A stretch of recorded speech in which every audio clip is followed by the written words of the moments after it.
So one of the things we do is everything is organized in a community level. So users log in and land on a landing page. And then content is then stored and managed within communities. And that's how we control access to the content. So you've got a landing page is the highest level, community is the next level. So you have a community of users together in one space. In that community, we can add content individually, or we can organize that content within a topic. So sometimes we need to create a new community because we want to control specific content and who has access to it. So the way to create a new community is we hit the hamburger in the upper left and then click on admin. On the next page, you'll see the admin panel, and on that panel, you'll see the create a new community icon that we would access and begin the process of creating a new community. So you see the new community icon right here. We'll click on that. And after that loads, we'll start adding some information on the community name. So we'll just call this one Delete Me because we don't want to leave it too long because this is just simply a test community. And then we'll put a description here of what the community is about. Now, by default in our system, we make all communities private. The reason being is we want to restrict users from being able to see, view, or navigate across communities for the time being.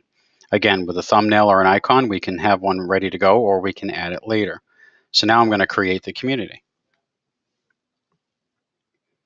Once the community is created, it's going to take me into the widget panel.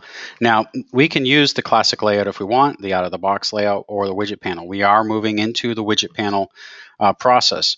Now, depending upon what we wanted in that community, we could choose any one of these widgets right here, or we can create a custom HTML widget. For the most part, though, we know ahead of time what we're going to be putting into the community with a sketch or some sort of a storyboard. So typically, when we start, we're going to start with recently added content, and we're going to start with topics.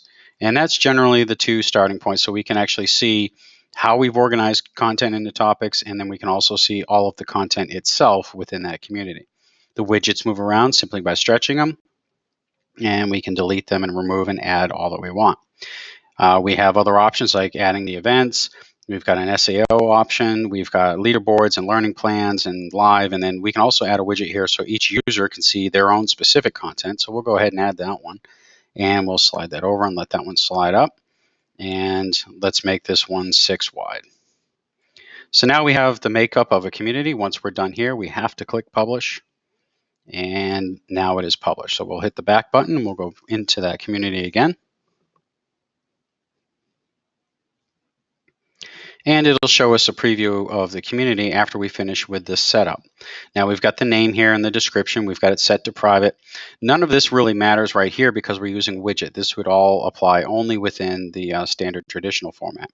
There's a setting right here which means members can leave community. Typically we leave that unchecked because we don't want members leaving a community unless it's a specific collaboration community where people will be coming and going, which we would allow them to leave. So for the purpose of this community, let's say this is a training community, we're not going to allow people to leave. There's a lot of options on the left here. There's about, there's content. One of the things that we do is we can search for content elsewhere in other communities and then add it here if we want to. There's a featured content banner that slides on the top of new communities. By default in our layout, we shut that off. We don't use it. We can move bulk content from another community. For example, if we stage all of our content in a sandbox and then we want to move it into this community already packaged and ready to go, we can do that. We can add new topics here, which is covered in another tutorial.